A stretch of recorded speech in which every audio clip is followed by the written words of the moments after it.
Veltar and Li Deho had spent an hour preparing. The human had called his friends, militia members, security guards, and ordinary citizens who cared about the refugee center. They came without hesitation, carrying whatever weapons they could. Fine. Bae Sung-ho arrived with 15 militia fighters. Kang Mi-rae brought her security team from the spaceport. Even shop owners and teachers came to help. They all knew Li Deho. They all wanted to protect him. "How many are we fighting?" Bae Sung-ho asked. 6 professional assassins with military grade weapons, Veltar answered. Some of the humans looked scared, but none of them left. Veltar felt something he had never experienced before. He was not alone. These people trusted him because Li Deho trusted him. They were willing to follow him into battle. "The guild team will try to surround the warehouse," Veltar explained. "They expect to find only Li Deho. They do not know about the rest of you. We can use that surprise." Li Deho looked at the volunteers. "You do not have to do this. These killers came for me. I can face them alone." "No," said Cho Yun-young, the security chief from the refugee center. "You have given everything for us. Now we give something back." "We are family," added Kang Mi-rae. "Family protects family." Veltar watched this exchange with amazement. These humans barely knew each other, but they called themselves family. They were willing to die for each other. His own people would never do such a thing. The first attack came from the north side of the warehouse. Energy blasts lit up the night sky. Veltar recognized Rixtal's weapon signature. "Stay low," Veltar called to the humans. "Do not try to match their firepower. Use speed and numbers." The humans moved like Li Deho had taught them during the hegemony attack. They worked as a team. When one person was in danger, others covered them. When someone got hurt, others pulled them to safety. Veltar found himself fighting differently than ever before. Instead of killing quickly and moving on, he protected the humans around him. He used his speed to draw enemy fire away from them. He shared his weapons and ammunition. The battle moved through the warehouse district. The guild assassins were skilled, but they were not prepared for this kind of fight. They expected one target in an empty building. Instead, they faced dozens of determined humans in a maze of buildings and alleys. Rixtal cornered Veltar behind a shipping container. "Why are you doing this?" the younger assassin demanded. "These humans mean nothing. They are not even our species." "That is exactly why I am doing this," Veltar replied. "They showed me something I never knew existed." "What?" "The strength that comes from caring about others." They fought with blades in the narrow space between containers. Rixtal was fast and skilled, but Veltar was fighting for something bigger than himself now. He was fighting for the children at the refugee center, for the families Li Deho had saved, for the idea that the galaxy could be more than just predators and prey. Veltar won the fight, but he did not kill Rixtal. Instead, he left the younger assassin unconscious but alive. The final confrontation came at dawn. Guildmaster Thexan stood in the center of Factory Street, his 4 arms holding different weapons. Around him, his remaining assassins took defensive. "Positions, Veltar," Thexan called out. "You have betrayed everything the guild stands for. You were our greatest asset. Now you are our greatest shame." Veltar stepped out into the street. Li Deho walked beside him. Behind them came the human volunteers, wounded but not defeated. "I was never your greatest asset," Veltar said. "I was your greatest slave. You made me into a machine that only knew how to kill. These humans showed me how to live." Thexan laughed, a harsh sound like breaking glass. "Humans. They are weak. They feel too much. They care about things that do not matter." "Yes," Veltar agreed. "They feel. They care. And that makes them stronger than any of us." "Prove it," Thexan snarled. The guildmaster raised all 4 weapons and fired at once. The energy beams would have killed Veltar instantly, but Li Deho pushed the assassin aside and took the shots himself. The human fell to the ground, his chest burned and smoking. Veltar caught him as he collapsed. "Why?" Veltar whispered. "Why did you save me?" Li Deho smiled weakly. "Because You are worth saving. Everyone is worth saving. Veltar felt something break inside his chest. But this time, it was not his resolve breaking, it was the wall around his heart. For the first time in his life, Veltar cried. The sound that came from his throat was terrible and beautiful. It was 20 years of suppressed emotion pouring out at once. It was the sound of a soul learning to feel. When Veltar looked up at Thexon, his yellow eyes burned with something the guildmaster had never seen before. Righteous anger. You killed the best person in the galaxy, Veltar said quietly. The fight that followed was not a battle. It was justice. Veltar moved like liquid death, but now his killing had purpose. He was not executing a contract. He was protecting people he cared about. He was honoring Lee Daeho's sacrifice. When it was over, Thexon and his remaining assassins were dead. Veltar stood alone in the street, covered in blood that was not his own. The human volunteers gathered around Lee Daeho's body. They cried, for their friend, their leader, their family member. Veltar knelt beside them and cried too. But Lee Daeho was not quite dead. His eyes opened one last time. He looked at Veltar and whispered, "Promise me, keep helping them. Keep the center open. Show them that change is possible." "I promise," Veltar said. Lee Daeho smiled and closed his eyes forever. 3 months later, Veltar stood in front of the New Dawn Refugee Center. The building had been repaired and expanded. A new sign hung over the door. Lee Daeho Memorial Center, Hope for All. Inside, Veltar could hear children laughing. He could smell food cooking. He could see families working together to build new lives. He was not the same being who had arrived on New Busan 6 months ago. He no longer killed for money. Instead, he protected people who could not protect themselves.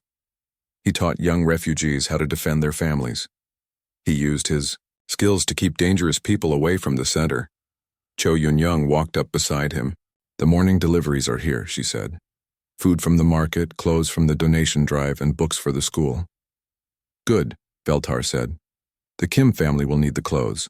Their children are growing fast." It still felt strange to care about such small things, but Veltar was learning that small things mattered. Each family helped, each child fed, each life saved. They all mattered. His communication device beeped, a message from an unknown sender. "I heard what you did on New Busan. I am a guild assassin who wants to change. Can you help me?"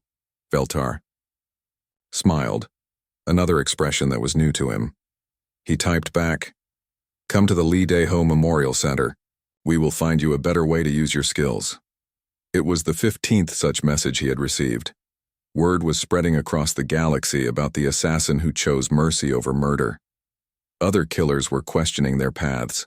Some were brave, enough to ask for help. Veltar looked up at the memorial wall they had built in the center's courtyard. Lee Daeho's name was carved at the top, along with a simple message. "He showed us that love is stronger than death." The former assassin touched the carved letters gently. "Thank you, my friend," he whispered. "You saved more than just refugees. You saved me." Inside the center, a child was crying.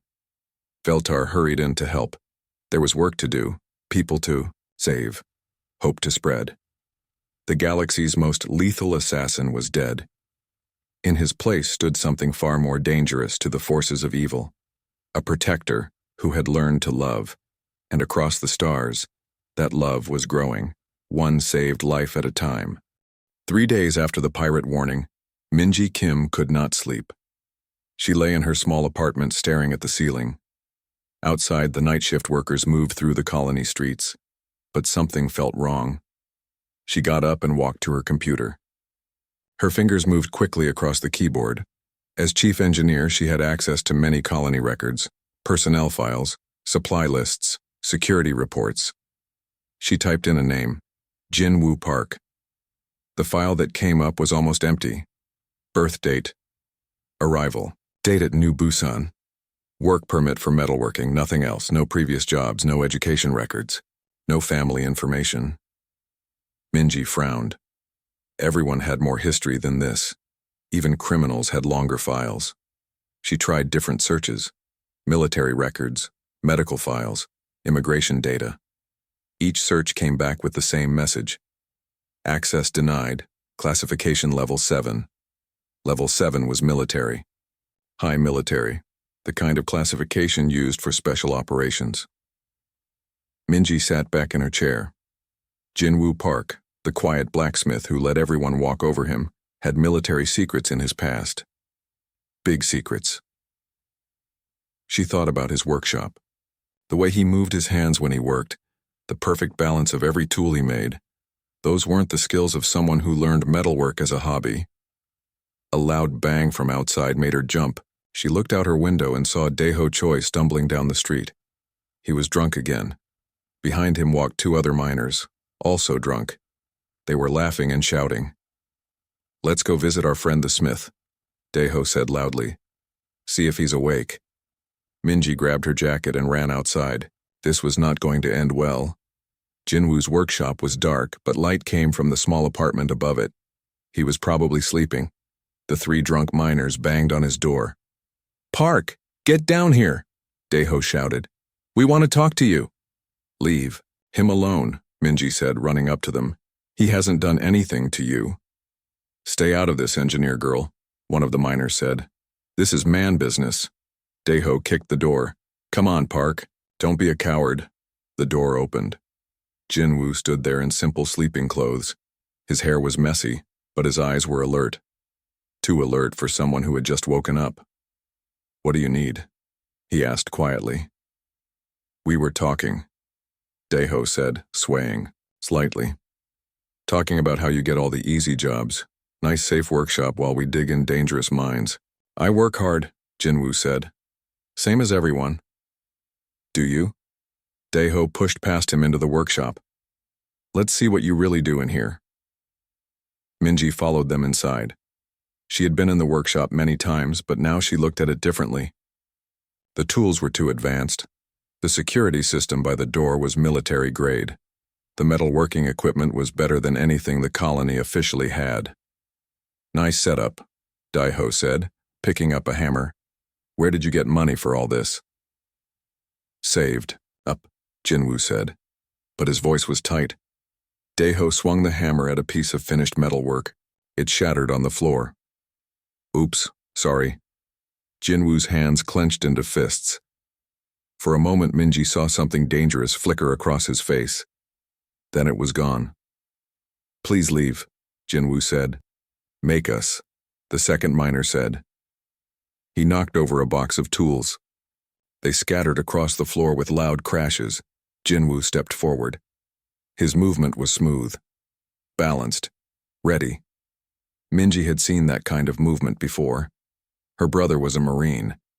He moved the same way when he was about to fight. But then, Jinwoo stopped. His shoulders sagged. He stepped back. "Please," he said again. "Just go." Daeho laughed. "Look at him. So weak. No wonder humans have a bad name out here." He picked up another piece of Jinwoo's work and threw it at the wall. It broke into pieces. "Stop it," Minji said. "This is his home." "Shut up," Daeho said. He grabbed a half-finished blade from the workbench. "What's this supposed to be? Looks like garbage." He bent the soft metal with his hands, ruining hours of work. Jinwoo made a sound deep in his throat. It was not quite human. The temperature in the room seemed to drop. All 3 miners suddenly felt like they were being watched by a predator. Jinwoo's posture changed. His back straightened. His feet moved into a fighting stance, his hands hung loose at his sides but ready to move fast. "Put it down," he said. His voice was different, colder. It carried the weight of absolute command. Daeho's hands started to shake. He didn't know why, but every instinct told him to run. "Put it down and leave," Jinwoo said again. "Now." The broken blade fell from Daeho's fingers. All 3 miners backed toward the door. They moved slowly, like animals trying not to trigger a predator's attack. "This isn't over," Daeho said, but his voice cracked. "Yes," Jinwoo said quietly. "It is." They ran. Minji stood in the sudden silence. Jinwoo was still standing in the fighting stance. In the dim light, he looked like someone else entirely, someone dangerous. "Who are you?" she whispered. Jinwoo seemed to come back to himself. His shoulders rounded again. He looked down at the broken pieces on the floor. "Just a blacksmith," he said. "No." Minji stepped closer. "I've seen the way you move. I've seen your security system. I've tried to access your records." Jinwoo looked up sharply. "You shouldn't do that. They're classified. Military classification. Level 7. Jinwoo was quiet for a long time. He began picking up the broken pieces of his work. "Everyone has a past," he said finally. "Not like this. Level 7 is special operations. Black Ops. The kind of work that doesn't officially exist." Jinwoo's hands stopped moving.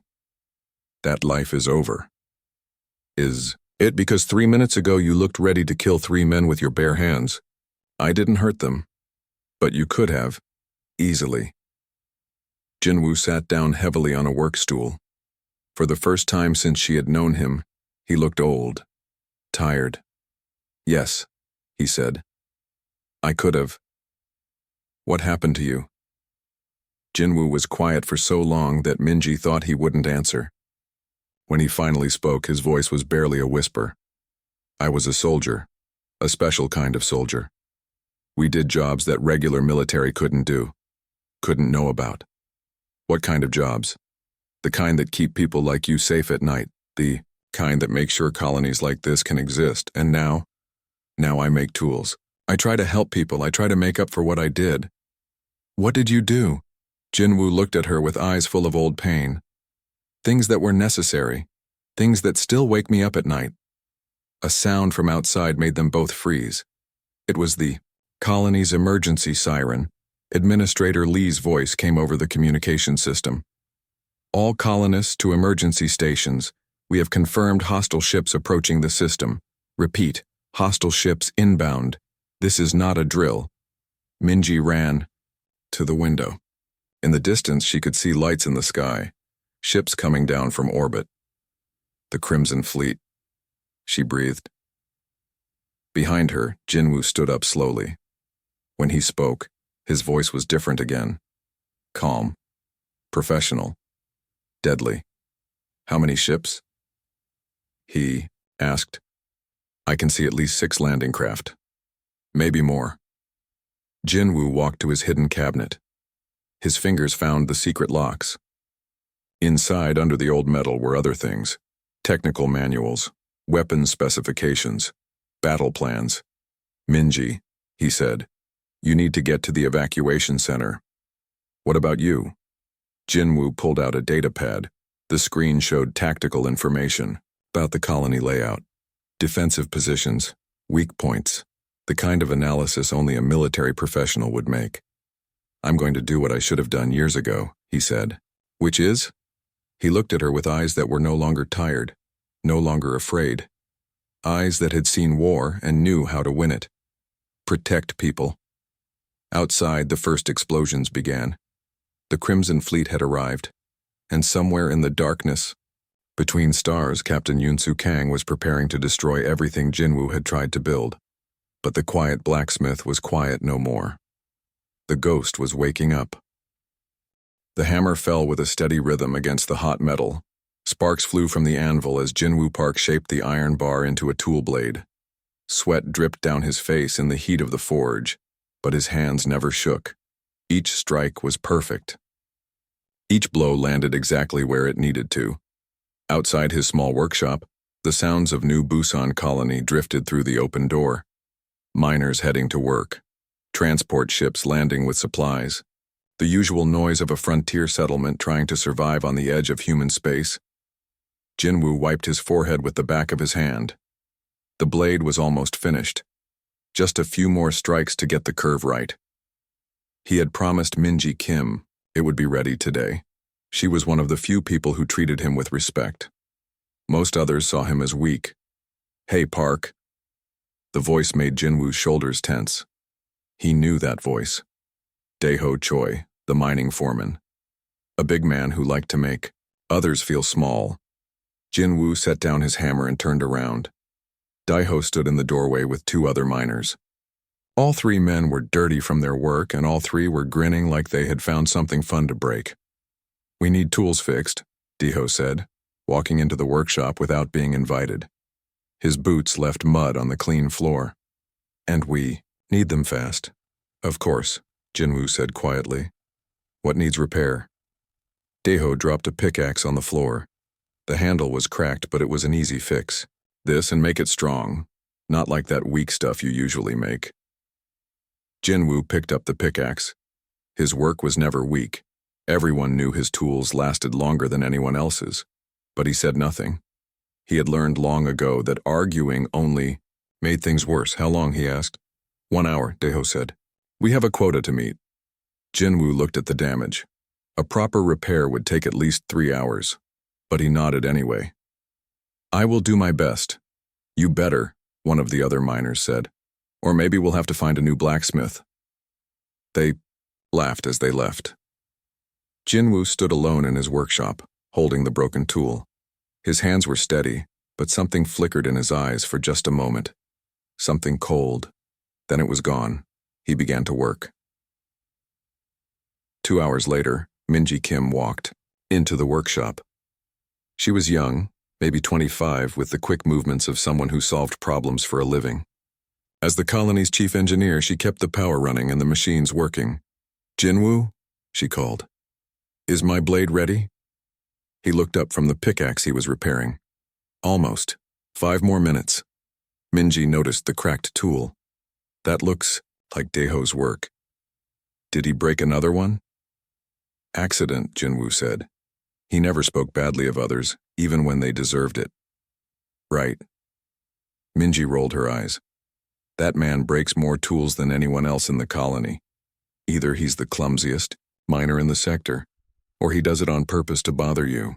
Jinwoo said nothing. He returned to his work on her blade. The metal sang as he filed the edge sharp. "You know you don't have to put up with his behavior," Minji said. "Administrator Lee would listen if you complained." Jinwoo tested the blade's sharpness with his thumb. A tiny drop of blood appeared. "Perfect. No need to make trouble. It's not making trouble if someone is treating you badly." He handed her the finished blade. It was beautiful work. The metal was perfectly balanced, the edge sharp enough to cut paper. Minji had asked for a cutting tool for her engineering work, but this looked more like art. "This is amazing," she said, turning it in the light. "Where did you learn to work metal like this?" For a moment, Jinwoo's face went blank. "Here and there," he said finally. Minji had asked him about his past before. He never gave real answers, just vague words that meant nothing. She was curious, but she didn't push. Everyone on the frontier had reasons for being here.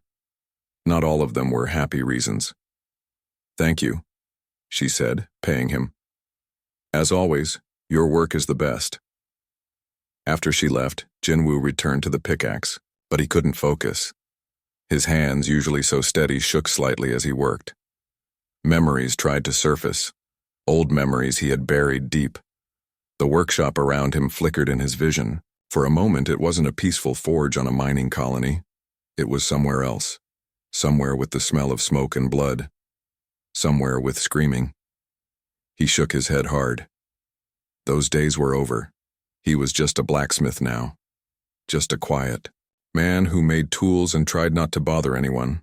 But sometimes, late at night, he would look at his hands and remember what else they had made, what else they had done. The door opened again. This time it was Thakmor, one of the alien workers. The Vorthak stood 7 feet tall, with blue-gray skin and tusks that jutted from his lower jaw. Most humans found his species frightening. "Human Smith," Thakmor rumbled in broken English. "Need blade sharp." He handed over a mining cutter. The edge was completely dull from poor care. Jinwoo examined it carefully. "This will take time to fix properly," he said. "The metal is damaged." "How long?" 2 days. Maybe 3. Thakmor's eyes narrowed. "Too long. Need tomorrow." "I cannot make good work in 1 day with this damage." The alien stepped closer. Up close, his tusks looked very sharp. "You make tomorrow. or I find new Smith. Jinwoo looked up at the towering alien. For just a second his posture changed. His shoulders squared. His feet shifted into a balanced stance. His eyes went flat and cold. Blackmore stepped back without knowing why. Then Jinwoo seemed to shrink again. His shoulders rounded. He looked down at the floor. I will try my best. Good. Blackmore left quickly, as if something had scared him. Jinwoo stood alone again. He looked at his reflection in a piece of polished metal on his workbench. The face, looking back at him, was tired. Older than his 42 years. There were scars on his neck that he usually kept hidden under high collars. He touched one of the scars. It was from shrapnel.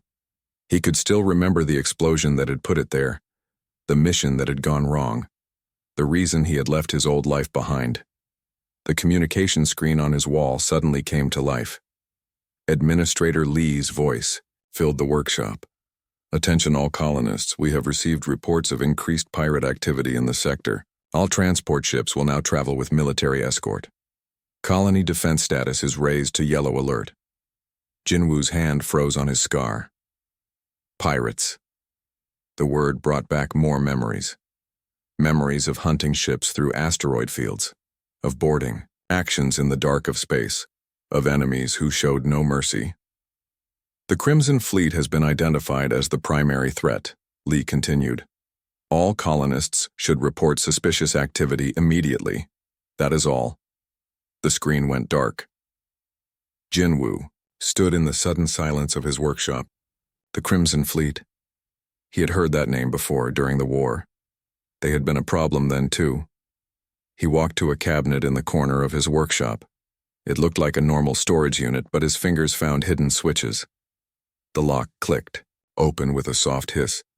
Inside were things that didn't belong in a blacksmith shop. Technical manuals with military classifications. Star charts of sectors that weren't supposed to exist.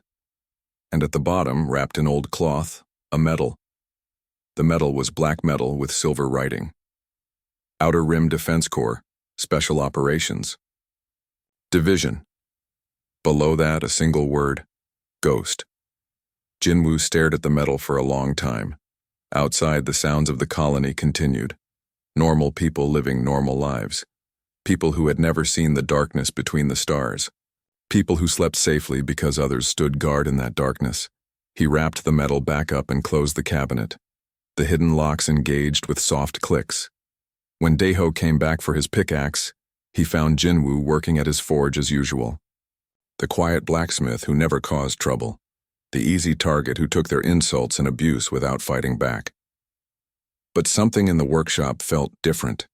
The air seemed charged, like before a thunderstorm. And when Jinwoo handed over the repaired tool, Daeho noticed that the man's hands were completely steady. Good work, Daeho said, but he left quickly. Jinwoo returned to his anvil. The hammer fell in its steady rhythm. But now, between the strikes, he was listening for sounds that didn't belong, watching shadows that moved wrong. The quiet. Blacksmith was still quiet, but something had awakened behind his tired eyes, something that had been sleeping for a very long time. The mining tunnels beneath New Busan were dark and cold. Jinwoo moved through them like a shadow. His boots made no sound on the rocky floor. In his hands, he carried weapons he had made in his forge, simple tools that had become instruments of war. Above him, the colony burned. The Crimson Fleet had landed 2 hours ago. Their soldiers moved through the streets taking whatever they wanted, killing anyone who fought back, but they didn't know about the ghost in the tunnels below. Jinwoo stopped at a junction. He pulled out a small device and checked it. The screen showed heat signatures above. 6 pirates in the market square. They were looting the shops. He climbed up through a maintenance shaft. The metal cover opened silently. Jinwoo had oiled all the hinges weeks ago just in case. The 6 pirates never saw him coming. 2 minutes later, he was back in the tunnels. 6 bodies lay still in the market square. The other pirates would find them soon. They would start to worry. Good. Fear was a weapon, too. His communication device buzzed. Minji's voice came through, quiet and scared. Jinwoo, are you there? I'm here, he whispered back. Are you safe? We're in the evacuation center, but they found us. The pirates are outside the door. Jinwoo's blood went cold. The evacuation center was on the other side of the colony. 20 innocent people were trapped there, including Minji. How many pirates? He asked. I count 8, maybe more. They have heavy weapons. Stay down. Keep everyone quiet. I'm coming. Jinwoo ran through the tunnels. His mind worked like a computer, calculating routes and times. The evacuation center had 3 entrances. The pirates would cover all of them, but they wouldn't expect someone to come from below. He reached the maintenance room under the evacuation center. Above him, he could hear voices, children crying, someone trying to keep everyone calm. The voice was Administrator Lee. The man who had ignored Jinwoo for years was now trying to save lives. Jinwoo found the floor panel he was looking for. He had studied these blueprints many times. Every building in the colony, every tunnel, every way in and out. He opened the panel carefully. Light came down from above. He could see feet, colonists huddled together in fear. Minji, he whispered, into his communicator. Move everyone to the north wall, quietly. Why? Trust me. He waited until the feet moved away. Then he pulled himself up into the room. 23 people stared at him in shock. Men, women, children, humans and aliens together, all of them afraid. Who are you? Administrator Lee whispered. Someone who can help, Jinwoo said. He looked around the room. One exit was blocked by heavy furniture. The other 2 had pirates outside. Listen carefully, he told them. I'm going to get you out, but you must do exactly what I say. How? Lee asked. There are too many of them. Jinwoo smiled. It was not a nice smile. Not for me. He moved to the blocked exit and began moving. Furniture. His muscles worked smoothly, quietly. Years of blacksmith work had made him strong. This leads to the old mining office, he said. From there you can reach the spaceport. There's a transport ship waiting. What about the pirates outside? Minji asked. They won't be a problem much longer. Jinwoo checked his weapons, a blade in each hand. Simple steel, but sharp enough to cut through anything. Wait 10 minutes after I leave, he told them. Then go. Fast and quiet. Where are you going? Lee asked. Jinwoo looked at him with those cold, professional eyes. To work. He slipped out through the main door. The pirates outside were watching the streets. They didn't look behind them. That was their mistake. The first pirate died without making a sound. The second one started to turn, but Jinwoo's blade found his throat. The third one had time to open his mouth before steel cut through his spine. Captain Yunsu Kang heard the news 30 minutes later. 12 of his men were dead. All of them killed with bladed weapons. All of them killed by someone who knew exactly what he was doing. Sir, his lieutenant said, the men are getting nervous. This isn't normal colonist resistance. Yunsu studied the reports, the attack patterns, the tactical choices. He had seen work like this before during the war. We're not dealing with colonists, he said. This is military, special forces. Impossible, sir. Intelligence said this colony had no military presence. Intelligence was wrong. Yunsu stood up and walked to his command ship's window. Below, the colony looked peaceful, but he knew a predator was hunting in those streets. Send word to all teams, he ordered. Full combat alert. We're dealing with a professional. What kind of professional, sir? Yunsu had fought in the Outer Rim Wars. He had seen the aftermath of Ghost Battalion operations, bodies that seemed to have been killed by shadows. Enemies, who died without ever seeing their attacker. The worst kind, he said. In the tunnels below, Jinwoo received another message. This time it wasn't from Minji. It was from the pirates themselves, broadcast on all frequencies. Attention, colony defender. Captain Yunsu's voice was calm and professional. I know you're listening. I know what you are. Jinwoo stopped moving. Few people would recognize his methods. Fewer still would admit it openly. "You're Ghost Battalion, aren't you?" Yunsu continued. "I fought against your kind during the war. I know your tactics." Jinwoo pulled out his communicator and switched to the pirate frequency. "Then you know what happens next." "Yes. We hurt innocent people until you come out and face us directly." Jinwoo's jaw tightened. Pirates always use civilians as shields. It was their favorite tactic against special forces. "We have 50 colonists in the main square," Yunsu said. "If you want them to live, you'll meet me there, 1 hour. Come alone." The communication ended. Jinwoo stood in the darkness of the tunnel. Above him, innocent people were going to die. If he didn't surrender himself. But if he surrendered, everyone would die anyway.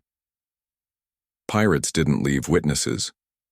He thought about his old unit, the Ghost Battalion.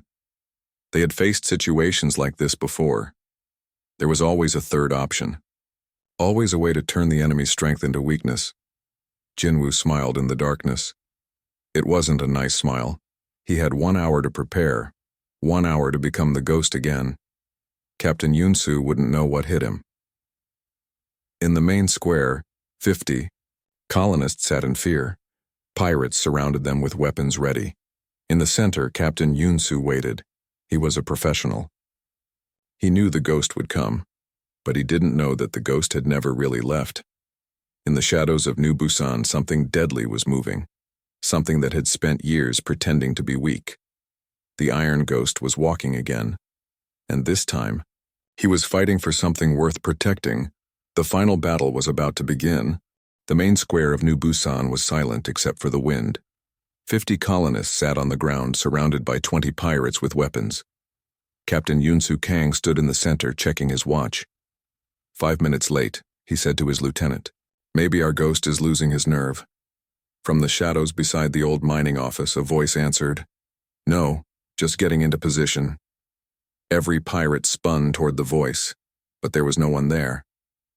"I'm here, Captain," the voice said from a different direction. "As promised," Yunsu smiled. Classic Ghost Battalion tactics. Make the enemy worry about threats from every direction. "Show yourself," he called out, "or these people start dying." A figure stepped out of the shadows between 2 buildings. Jinwoo. Park looked different than he had that morning. His clothes were dark and practical. His hands held no weapons, but he moved like every part of his body was a weapon. "I'm here," Jinwoo said. "Let them go." "Not yet." Yunsu studied him carefully. "You're not what I expected. Ghost Battalion soldiers were supposed to be monsters. You look like an ordinary man." "I am an ordinary man." "No. Ordinary men don't kill 15 of my soldiers without taking a scratch." Jinwoo looked at the frightened colonists. He saw Minji among them, Administrator Lee. Daeho Choi, who looked ashamed to meet his eyes. Even Thakmore, the alien who had threatened him just days ago. "They're innocent," Jinwoo said. "This is between us." "Is it?" Yunsu drew his weapon. "Because I think this is about something bigger. I think this is about what humanity really is. I don't understand. During the war, I studied your people. Humans. You pretend to be peaceful. You talk about cooperation and friendship. But when threatened, you become something else entirely." Yunsu gestured to his men. They raised their weapons, pointing them at the colonists. "You become killers," he said. "And I want to see that killer now." "You're wrong," Jinwoo said. "I fight to protect people, not to kill them." "Same thing." "No, it's not." Yunsu fired, his weapon into the air. The colonists screamed and pressed closer together. "Show me the monster," he demanded. "Show me the real human nature." Jinwoo looked at the terrified faces around him. These people had treated him badly for years. Daeho had bullied him. Thakmore had threatened him. Administrator Lee had ignored him. But they didn't deserve to die. "You want to see what humans really are?" Jinwoo asked quietly. "Yes." Jinwoo smiled. This time it was a kind smile. The smile of the gentle blacksmith who had fixed their tools and asked for nothing in return. "We protect each other," he said. That was when the attack began. It didn't come from Jinwoo. It came from everywhere else. Minji had used her engineering skills to rewire the colony's security system. Hidden speakers throughout the square created sound and confusion. Administrator Lee had organized the other colonists. Groups of miners and workers emerged from every building, carrying tools and mining equipment as weapons. Even Daiho Choi was there, leading a squad of men who had learned to fight in the tunnels below. But the biggest surprise was Thakmor, the Yao. Alien had convinced his people to join the fight. Vorthak warriors poured into the square from 3 directions, their battle cries echoing off the buildings. "Impossible," Yunsu breathed. "Humans and aliens working together?" "That's what we do," Jinwoo said. "We build communities. We make friends. We turn enemies into allies." The battle was short, but fierce. The pirates were outnumbered and surrounded. Most of them surrendered quickly. Captain Yunsu fought to the end. He was a skilled warrior, but he was fighting alone. Jinwoo didn't have to kill him. The others did that for him. When the fighting was over, Jinwoo stood in the middle of the square. Around him, humans and aliens worked together to treat the wounded and secure the prisoners. "How?" Administrator Lee asked him. "How did you organize all this?" "I didn't," Jinwoo said. "You did, all of you. I just gave you a reason to work together." Minji walked up to him. She was dirty and tired, but smiling. "So what happens now?" she asked. "Do you go back to being a quiet blacksmith?" Jinwoo looked around at the colony. These people had seen what he really was. They knew about his past. But instead of fear in their eyes, he saw respect. "I think," he said slowly, "I can be both. A blacksmith and a protector. The colony will need someone to organize defenses," Administrator Lee said. "Someone with your skills." "I'm not a soldier anymore." "No." Thakmor rumbled, walking up to join them. "You are something better. You are teacher. You show us how to fight together." Jinwoo thought about that. For years he had tried to forget his military training. He had thought it made him a monster. But today, those skills had saved lives. "All right," he said. "I'll help. But we do things differently here. We don't fight to conquer. We fight to protect." "Agreed," Lee said. "What do we do first?" Jinwoo looked up at the sky. The Crimson Fleet's main ships were still out there. Captain Yunsu had only been the advance force. The real invasion would come later. "First, we rebuild," he said. "We make this place stronger. We train everyone to defend their home." "And then?" Jinwoo smiled, the gentle smile of a blacksmith who had found his purpose. "Then we wait.